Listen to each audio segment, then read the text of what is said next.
The battleship USS Arkansas BB-33 rode at anchor in the turquoise waters of Bikini Atoll on July 1, 1946. Painted a ghostly white from waterline to masthead, and surrounded by more than 90 other vessels that had been assembled from across the Pacific to serve as targets for an atomic bomb test that would demonstrate American nuclear capability to a world that was adjusting to the reality of weapons that could destroy entire cities in single explosions and which threatened to transform international relations and military strategy in ways that no one could fully predict or understand. The Arkansas was no stranger to combat, having served in both world wars and having fired her 12-inch guns in anger during the Normandy invasion and the invasion of Iwo Jima and Okinawa. But on this summer morning she was destined to meet an end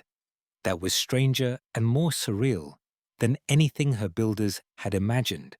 when they laid her keel at the New York Shipbuilding Corporation in Camden, New Jersey, in January 1910, 36 years before she would become part of the most ambitious and controversial scientific experiment of the early atomic age, when military planners and scientists would attempt to determine how naval warfare would change in an era when single weapons could generate explosive yields equivalent to thousands of tons of conventional explosives and create radiation effects that could kill crews and contaminate ships, even if the vessels survived the initial blast. The Arkansas displaced 26,000 tons at standard load and measured 562 feet from stem to stern with a beam of 106 feet and a draft of 28 feet that allowed her to operate in relatively shallow waters where larger battleships would risk grounding. And her main battery consisted of 12 12-inch guns arranged in 6 twin turrets with 3 turrets forward and 3 aft,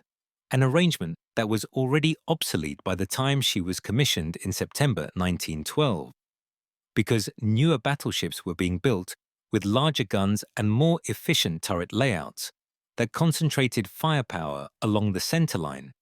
rather than distributing it in wing turrets that could only fire on one side at a time. The Arkansas had served with distinction during World War I, when she crossed the Atlantic in February 1918 to join the British Grand Fleet at Scapa Flow, where American battleships reinforced the overwhelming superiority that the Allies enjoyed over the German High Seas Fleet, which remained bottled up in German ports for most of the war, after the inconclusive Battle of Jutland in 1916, had demonstrated that neither side could achieve decisive victory through traditional battleship actions, and which had led both British and German naval commanders to adopt cautious strategies that emphasized preserving their fleets rather than risking them in battles that might result in catastrophic losses without achieving strategic gains that would justify such losses. The Arkansas spent 9 months with the Grand Fleet conducting patrols and training exercises and preparing for the fleet action that never materialized, because German admirals understood that challenging the combined British and American battleship force would be suicidal given the numerical superiority that the Allies enjoyed, and given the improving performance of Allied gunnery and fire control systems that gave them significant advantages in accuracy and range. And when the war ended in November 1918,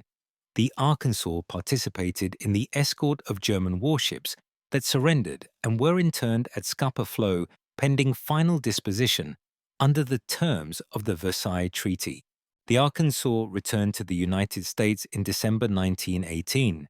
and spent the next 2 decades in a peacetime navy that was severely constrained by budget limitations and by international naval treaties that restricted battleship construction, and which led to many older battleships being scrapped or converted to other purposes to comply with tonnage limits that the Washington Naval Treaty of 1922 imposed on the world's major naval powers in an attempt to prevent the kind of naval arms race that had contributed to tensions before World War I,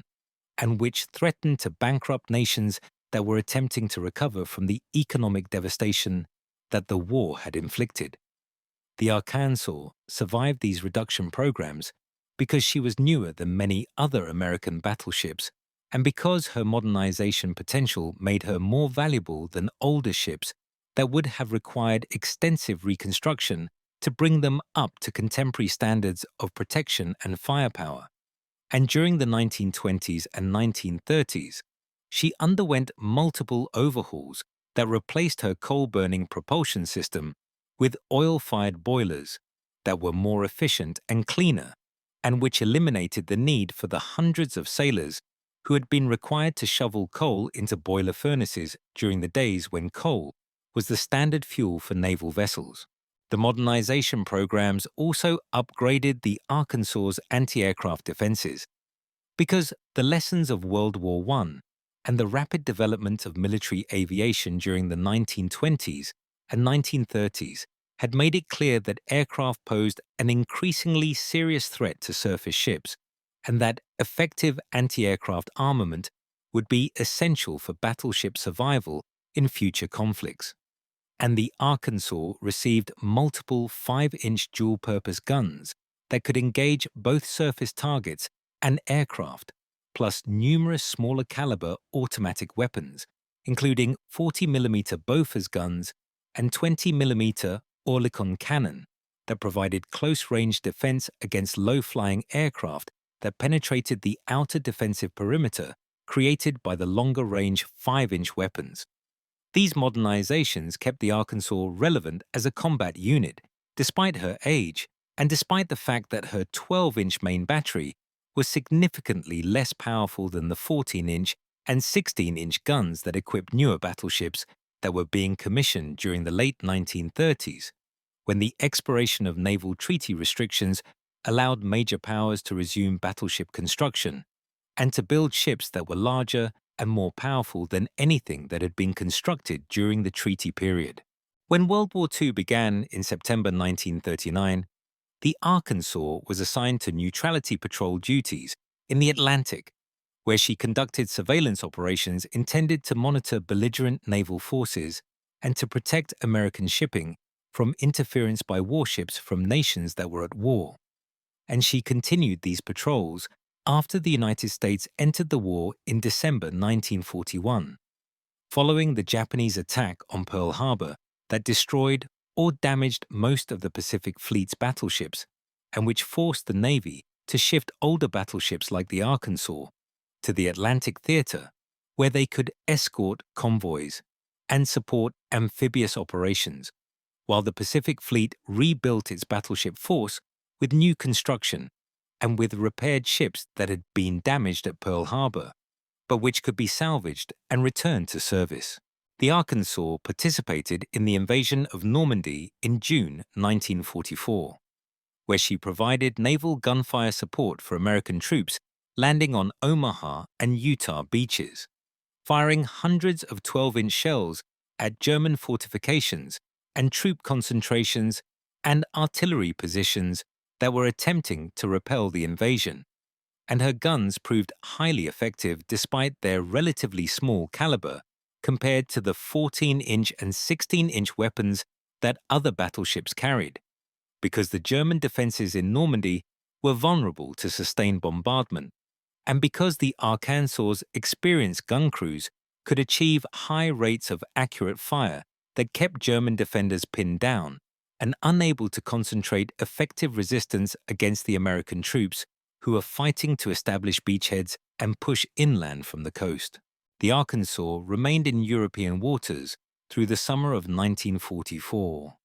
conducting additional shore bombardment missions in support of Allied operations in France before being transferred to the Pacific in early 1945, where she participated in the invasions of Iwo Jima and Okinawa, providing gunfire support that was similar to what she had delivered at Normandy, but which was conducted under different tactical conditions because Japanese defenses on Pacific islands were typically more heavily fortified and more deeply buried than German coastal defenses had been, and because Japanese defenders fought with a level of fanatical determination that exceeded what Allied forces had encountered in Europe, making shore bombardment both more necessary and more difficult because targets were harder to identify and harder to destroy, even with sustained fire from heavy naval guns. The Arkansas fired more than 5,000 rounds of 12-inch ammunition during these final operations of World War II, expending a significant portion of her total wartime ammunition expenditure in a few weeks of intensive combat that demonstrated both the value and the limitations of naval gunfire support. Because while the bombardment certainly killed Japanese defenders and destroyed some fortifications, it proved incapable of neutralizing the deeply buried bunkers and tunnel systems that Japanese engineers had constructed, and which required direct assault by infantry and engineers using explosives and flamethrowers to eliminate defenders who refused to surrender even when their positions had been cut off and when further resistance was clearly futile. The Arkansas had been extensively modernized during the 1920s and again in the 1930s, when her coal-fired boilers were replaced with oil-burning equipment,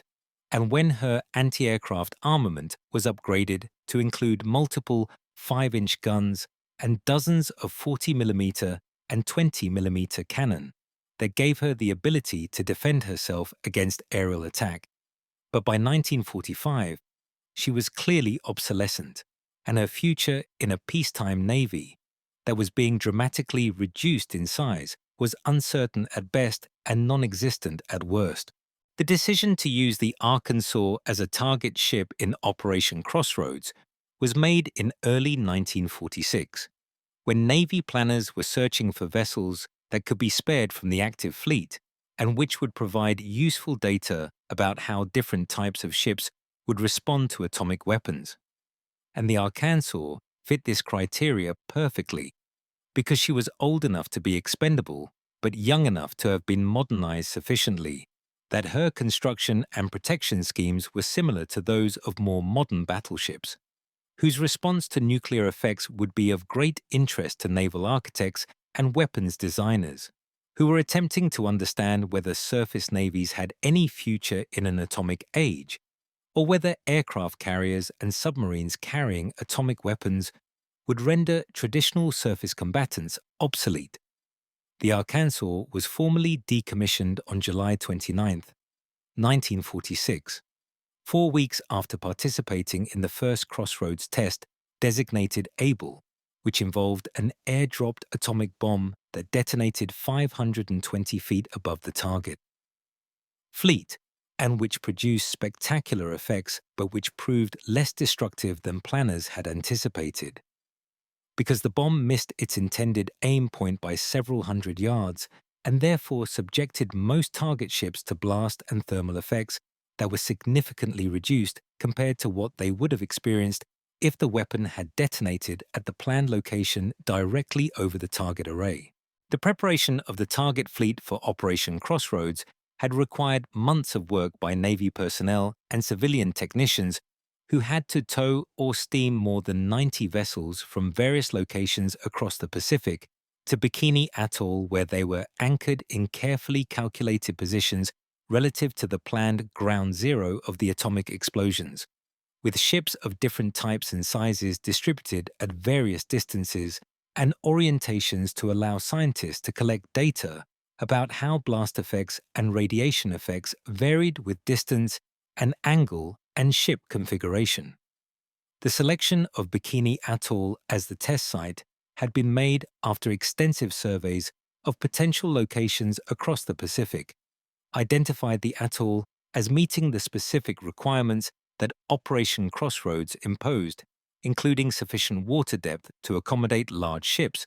a lagoon configuration that would contain blast effects and limit dispersion of radioactive material beyond the immediate test area, remoteness from major shipping lanes and population centers that might be affected by the tests, and political feasibility, given that the atoll was under American control as part of the trust territory of the Pacific Islands that had been transferred to American administration after the defeat of Japan. The native population of Bikini Atoll numbered fewer than 200 people, who were living in a traditional manner that had changed little over centuries. And American officials persuaded these islanders to relocate to other atolls by explaining that the atomic tests were necessary for world peace and that the temporary displacement would serve a greater good. Though the officials who made these promises had no way of knowing that the contamination resulting from Operation Crossroads and subsequent tests would make Bikini uninhabitable for decades, and that the temporary relocation would become effectively permanent for most of the displaced population. The technical challenges involved in preparing the target fleet were enormous because each ship had to be thoroughly cleaned and stripped of all combustible materials and loose equipment that might become projectiles during the atomic blast, or which might complicate the data collection by creating debris that would obscure the effects of the explosion itself. And this work required thousands of man-hours as crews went through ships that ranged in size from small patrol boats to battleships and aircraft carriers, removing everything from furniture to ammunition to food supplies, and creating mountains of material that had to be catalogued and disposed of or stored for later use if it had any salvage value. The instrumentation that was installed aboard the target ships represented the cutting edge of 1946 measurement technology, including mechanical gauges that would record peak blast pressures through the deformation of calibrated springs, photographic equipment that would capture high-speed images of the blast effects on ship structures, and primitive radiation detectors that would measure gamma ray and neutron flux at various locations throughout the ships. And this instrumentation had to be carefully positioned and protected to ensure that it would survive long enough to collect useful data before being destroyed by the blast effects that it was designed to measure. The animal experiments that were planned as part of Operation Crossroads generated controversy even before the tests were conducted, because animal welfare advocates questioned the ethics of deliberately exposing animals to radiation and blast effects that would certainly kill many of them and cause suffering to those that survived. But military planners argued that understanding the biological effects of nuclear weapons was essential to developing protective measures that might save human lives in future conflicts,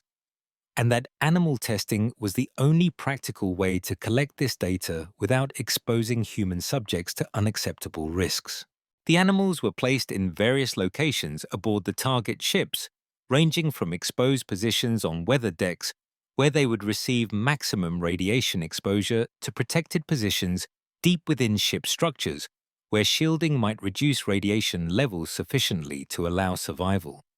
And each animal was tagged and its location carefully documented so that post-test examination could correlate observed effects with radiation exposure levels and blast pressures that the animals had experienced, creating a database that would inform understanding of how nuclear weapons might affect military personnel and civilian populations in future conflicts. The target fleet included 3 battleships besides the Arkansas, multiple aircraft carriers, including the USS Saratoga, which had survived Pearl Harbor and had participated in numerous battles across the Pacific, but which was now considered too old and too expensive to modernize for continued peacetime service. Dozens of destroyers and submarines and cruisers. Several captured Japanese and German vessels, including the Japanese battleship Nagato, which had served as Admiral Yamamoto's flagship during the Pearl Harbor attack, and which now faced destruction at American hands in an ironic reversal that symbolized Japan's complete defeat and transformation from aggressor nation to occupied territory under American military control. Each target ship had been equipped with extensive instrumentation to measure blast pressures and radiation levels and structural deformations during the atomic explosions, with gauges and sensors installed throughout the vessels to record data that would be analyzed by scientists attempting to understand the physical effects of nuclear weapons and to determine what protective measures might allow ships and crews to survive atomic attacks if future wars involved nuclear exchanges between opposing fleets. The ships had also been stocked with animals, including goats and pigs and rats, that were placed in various locations aboard the vessels to allow scientists to study the biological effects of radiation exposure at different distances from the explosion and under different shielding conditions, creating a grotesque experiment that generated significant controversy even in 1946, when public attitudes toward animal testing were far more permissive than they would have become in later decades when animal rights movements would challenge the ethics of using animals in military experiments, regardless of the scientific value that such experiments might provide. The crews that prepared the target ships for Operation Crossroads worked under conditions that were simultaneously surreal and dangerous because they were handling vessels that had been active warships only months earlier, and which retained all their weapons and ammunition and fuel. And this material had to be removed or rendered safe before the atomic test could proceed because unexploded ordnance or fuel tanks might create secondary explosions or fires that would confuse the data collection, and which might damage instrumentation or contaminate the test results in ways that would make it difficult to determine which effects were caused directly by the atomic explosion and which were caused by secondary reactions involving material that had been aboard the ships before the test. The removal of thousands of tons of ammunition from the target fleet required careful handling because some of the ordnance was old and potentially unstable. And several accidents occurred during this process, including one incident where a sailor was killed when a shell he was moving detonated prematurely. And this death cast a shadow over the preparation work and reminded everyone involved that they were working with materials and systems that had been designed to kill people and destroy ships, and which retained their lethal potential, even though the ships themselves were now destined for destruction rather than combat. The first test, designated Able, and conducted on July 1, 1946, involved an airdropped atomic bomb similar to the weapon that had destroyed Nagasaki the previous August, and the bomb was released from a B-29 bomber flying at 30,000 feet and detonated at an altitude of 520 feet above the target fleet, where it created a fireball that briefly outshone the sun and which generated a blast wave that radiated outward at supersonic speed while simultaneously creating thermal radiation that ignited fires aboard ships within a half-mile radius of the detonation point. The execution of the Able test had been preceded by days of final preparations during which weather forecasters analyzed atmospheric conditions to ensure that winds would not carry radioactive fallout toward inhabited islands, and during which photographers and scientists positioned themselves aboard observation ships that were stationed at safe distances from the target fleet where they could document the explosion and its effects using high-speed cameras and specialized instruments that would record data ranging from blast pressures to thermal radiation intensities to electromagnetic pulse effects that scientists were only beginning to understand. The countdown to the Able shot proceeded according to carefully choreographed procedures that had been rehearsed dozens of times to ensure that every element of the test would be executed precisely on schedule and that all personnel would be in safe positions when the weapon detonated. And at precisely 0900 hours on July 1st,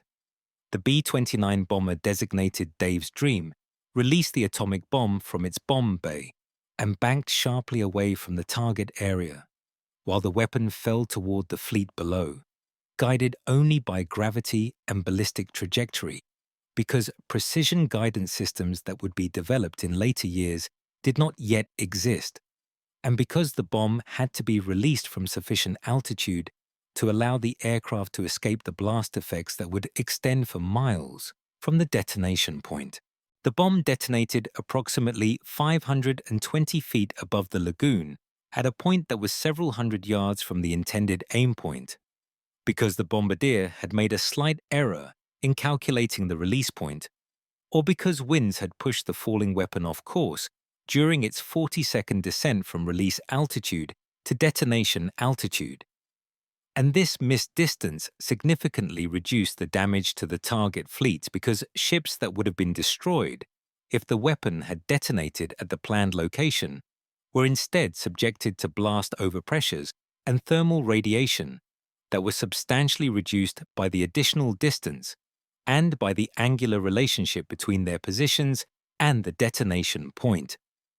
The fireball that formed at the instant of detonation reached a maximum temperature of several million degrees and a diameter of approximately 600 feet before beginning to rise as the superheated air expanded and cooled. And the intense thermal radiation from the fireball ignited fires aboard ships that had direct line of sight to the explosion, and which were close enough that the thermal pulse delivered sufficient energy to raise combustible materials above their ignition temperatures, creating numerous small fires that might have grown into major conflagrations if ships had been fully fueled and provisioned, rather than stripped of most flammable materials as part of the test preparations. The blast wave from the able shot traveled outward from the fireball at supersonic speed for the first few hundred yards before slowing to sonic velocity as it expanded, and as the overpressure decreased with distance from the explosion. And ships that were within half a mile of the detonation point experienced peak overpressures ranging from several pounds per square inch to more than 30 pounds per square inch depending on their exact positions and orientations relative to the blast. And these pressures were sufficient to cause significant structural damage, including crushed superstructures and bent deck plating and shattered equipment, but were generally insufficient to sink ships outright unless the blast effects coincided with other vulnerabilities like open hatches or damaged watertight integrity that allowed flooding to occur more rapidly than would normally be possible in undamaged vessels. The destroyer USS Anderson, which was moored only 350 yards from the aim point, was completely destroyed by the blast and sank within seconds after her hull was crushed by the overpressure and her structure was torn apart by the dynamic pressure that followed the initial shock front. And the Japanese cruiser Sakawa, which was positioned nearby, suffered similar catastrophic damage and sank almost immediately, while other ships that were slightly farther from the explosion survived with varying degrees of damage ranging from moderate to severe. The Arkansas was positioned approximately 1,000 yards from the intended aim point, a distance that planners believed would subject her to severe damage but would probably not sink her immediately, allowing scientists to board the ship after the explosion and collect data about structural damage and radiation contamination levels before deciding whether to use the battleship as a target in the second test or whether she should be towed away and examined in detail before eventually being scrapped. The Able test results surprised many observers because the destruction was less comprehensive than popular expectations had suggested, with only 5 ships sinking immediately after the blast and most of the target fleet remaining afloat despite suffering varying degrees of damage ranging from minor to catastrophic. And this outcome generated debate about whether nuclear weapons were really as revolutionary as some commentators had claimed, or whether traditional naval forces might retain relevance even in an atomic age if ships could be designed with sufficient structural strength and radiation shielding to allow them to survive near misses from atomic weapons and continue fighting after absorbing damage that would have destroyed them in pre-nuclear warfare. The Arkansas survived the Able test with moderate damage that included buckled deck plating and damaged superstructure where blast effects had bent steel and shattered equipment. But her hull remained intact and she continued floating with no apparent danger of sinking, leading planners to designate her as a target for the second test called Baker, which would involve an underwater detonation that scientists predicted would be far more destructive to ships than an airburst because the incompressibility of water would transmit blast energy more efficiently than air and would create a water column and base surge that would contaminate ships with radioactive material and which would potentially sink vessels through bottom damage, even if they were positioned relatively far from the explosion. The Baker test was conducted on July 25, 1946, with the atomic bomb suspended 90 feet below the surface of the lagoon at a location that had been carefully selected to maximize the number of target ships that would be subjected to severe blast effects, and the Arkansas was positioned approximately 500 yards from the detonation point, placing her squarely within the zone where scientists expected ships would suffer catastrophic damage from the underwater blast wave that would strike ship hulls from below, where they were most vulnerable to shock loading, and where the sudden pressure spike might rupture hull plating and flood compartments faster than damage control measures could respond even if crews had been aboard to fight for the ship's survival. The countdown to the Baker test proceeded smoothly, with final checks completed on schedule, and with the target fleet riding peacefully at anchor under clear skies and calm seas that provided ideal conditions for the test, and for the extensive photography that was planned to document the explosion and its effects on the target ships. The Baker shot detonated at 0835 hours on July 25 and created effects that exceeded the predictions of even the most pessimistic scientists, who had warned that an underwater nuclear explosion might prove devastatingly effective against ships,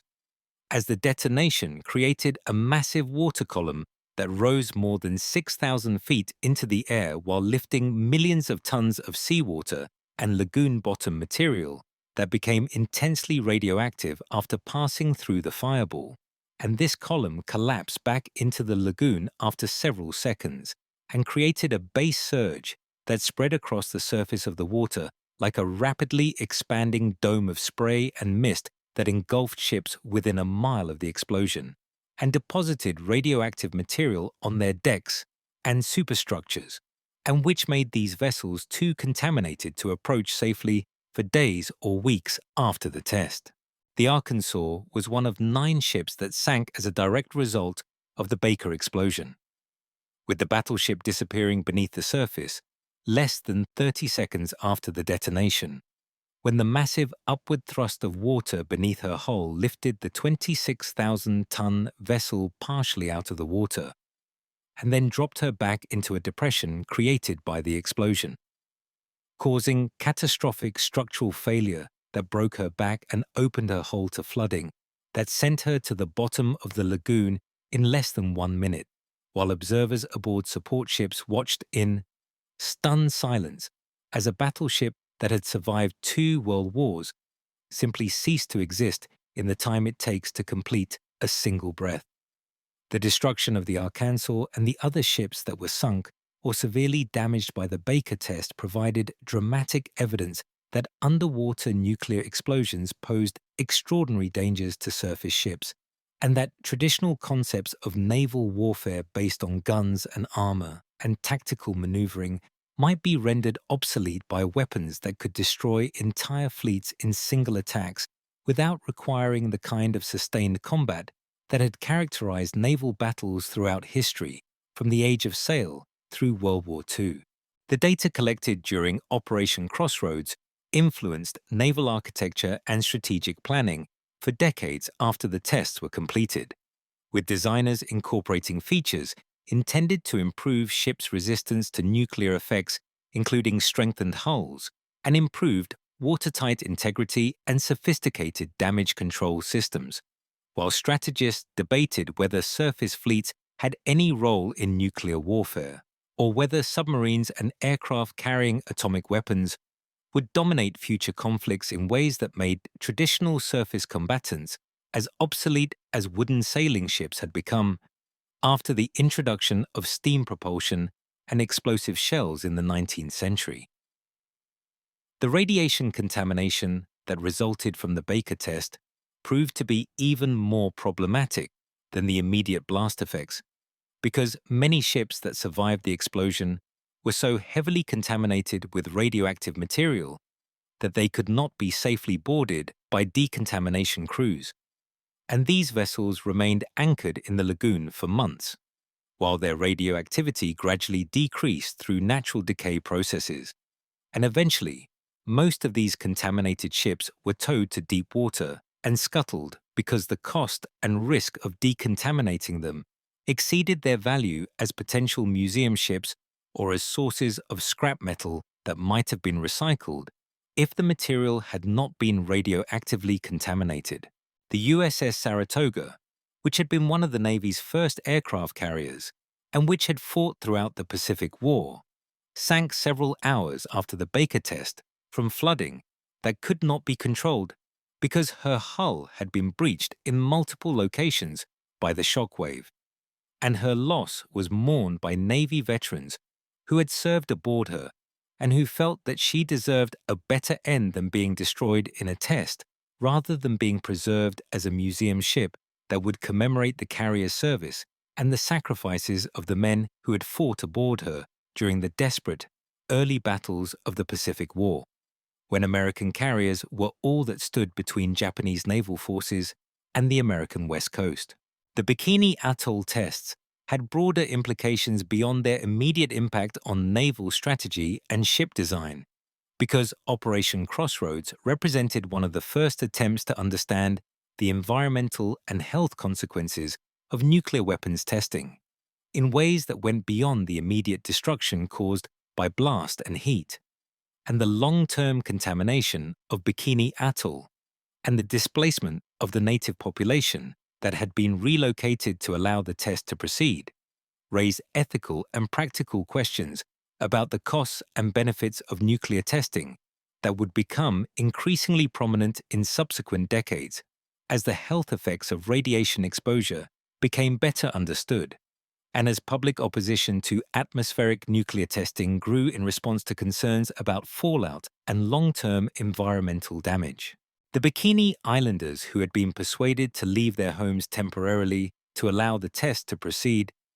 would not be able to return permanently for decades after Operation Crossroads because radiation levels remained dangerously high, despite multiple attempts at decontamination.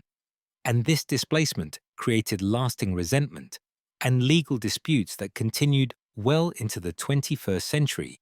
as descendants of the original islanders sought compensation for the loss of their homeland and for health problems that they attributed to radiation exposure during brief visits to the atoll, before scientists fully understood the persistence of contamination and the dangers of consuming food grown in contaminated soil or fish caught in contaminated waters. The scientific data collected during Operation Crossroads filled thousands of pages of reports that were initially classified, but which were gradually declassified over subsequent decades as the immediate military significance of the findings diminished and as public interest in the history of nuclear weapons testing increased. And these reports provided detailed documentation of how ships of various types and sizes responded to nuclear effects and which design features provided the most effective protection against blast damage and radiation. And this information influenced the design of Cold War-era warships that incorporated lessons learned from Crossroads, including improved compartmentation to limit flooding and structural reinforcement in critical areas, and enhanced ventilation systems that could be sealed to prevent contaminated air from entering the ship during nuclear attacks. The reports also documented the effects of radiation on animals that had been placed aboard the target ships, showing that even animals that survived the immediate blast effects often died within days or weeks from radiation sickness when they had been exposed to lethal doses.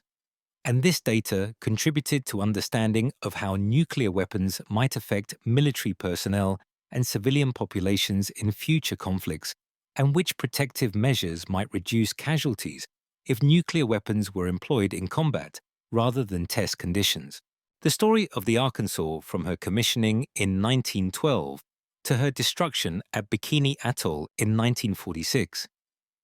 spans one of the most dramatic periods of change in naval history, as the battleship era that had dominated naval thinking for half a century gave way to the carrier age that would characterize World War II, and which was itself being challenged by the advent of nuclear weapons that threatened to make all surface ships vulnerable regardless of their size or armament or protection. And the Arkansas service during both World Wars demonstrated both the capabilities and the limitations of battleships as instruments of naval power, showing that these massive vessels could provide fire support for amphibious operations and could defend convoys against surface raiders, but that they were increasingly vulnerable to air attack and submarine warfare, and that their enormous construction and operating costs made them difficult to justify in an era when aircraft carriers could project power over vastly greater distances, and when submarines could strike from concealment in ways that battleships could not effectively counter. The crews who served aboard the Arkansas during her 34 years of commissioned service included thousands of sailors who ranged from teenagers serving their first enlistments to career officers who had devoted decades to naval service and who took pride in their ship and in the traditions of battleship warfare that emphasized gunnery excellence and seamanship, and the kind of professional competence that could only be developed through years of training and experience. And these men formed bonds that lasted long after they left the ship and which were maintained through reunions and correspondence, and shared memories of times when the Arkansas had been a living, breathing warship, rather than a target waiting to be destroyed in a scientific experiment. The last commanding officer of the Arkansas was Captain Frederick Moosbrugger, a Naval Academy graduate who had commanded destroyers during World War II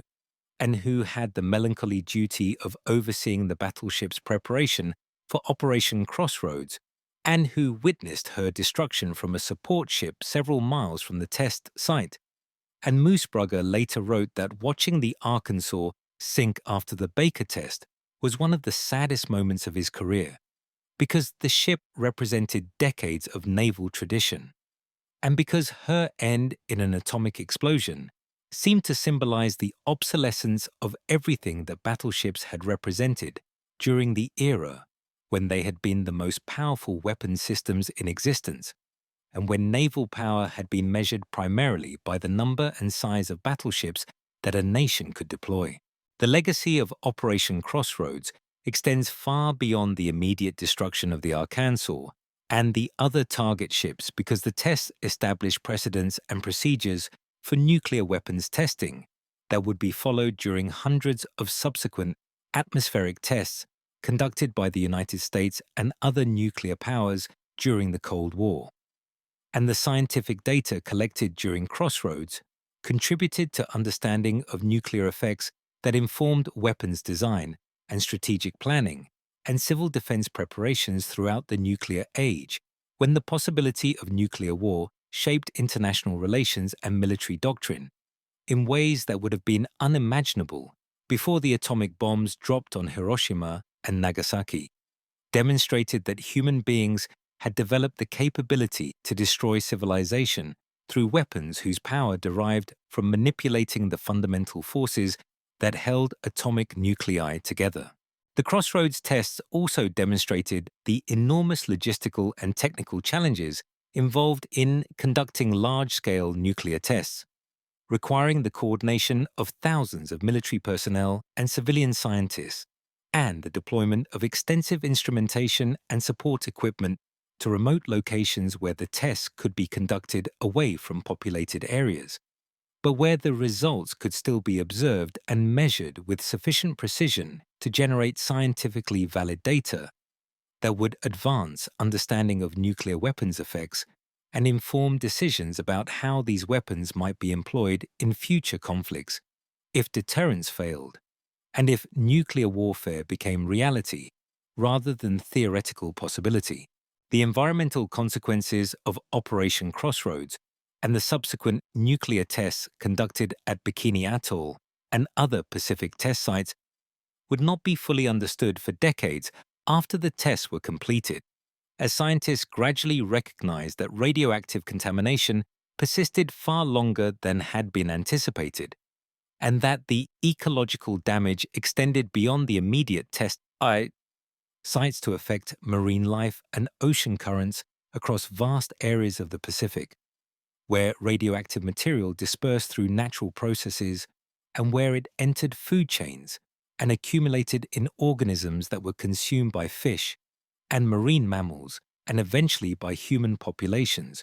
who had no direct connection to the test sites but who were exposed to radiation through consumption of contaminated seafood or through other pathways that scientists had not adequately considered when planning the test. The recognition of these long-term environmental effects contributed to growing public opposition to atmospheric nuclear testing during the 1950s and 1960s, and ultimately led to the Limited Test Ban Treaty of 1963 that prohibited nuclear weapons tests in the atmosphere and underwater and in outer space, while allowing continued underground testing that could be conducted with less risk of widespread radioactive contamination, though even underground tests proved controversial due to concerns about groundwater contamination and about the possibility that underground explosions might trigger earthquakes or other geological disturbances. The wreck of the Arkansas lies at the bottom of Bikini Atoll in approximately 200 feet of water, where it has become an artificial reef and a destination for the small number of technical divers who have the equipment and training necessary to reach the depth where the battleship rests. And these divers report that the ship remains largely intact, despite more than 7 decades of submersion, and despite the catastrophic damage that sank her, with her main turret still in place and with much of her superstructure recognizable, though heavily encrusted with coral and populated by tropical fish that have made the wreck their home. The radioactivity of the wreck has decreased to levels that allow brief visits by divers wearing normal scuba equipment without specialized radiation protection, though divers are advised to limit their bottom time and to avoid disturbing sediments that might contain concentrated radioactive material. And the Arkansas wreck has been designated as a historic site that commemorates both the ship's service during 2 world wars and her role in Operation Crossroads, which marked a turning point in naval history and in the broader history of nuclear weapons development and testing. The destruction of the Arkansas at Bikini Atoll represented the end of an era in naval warfare when battleships had been the most powerful weapon systems afloat, and when naval strength had been measured primarily by the number and capability of these massive vessels that combined enormous firepower with heavy armor protection, and which had been designed to engage enemy battleships in surface actions where gunnery skill and tactical maneuvering would determine the outcome. But by 1946, this era was clearly ending as aircraft carriers and submarines armed with increasingly sophisticated weapons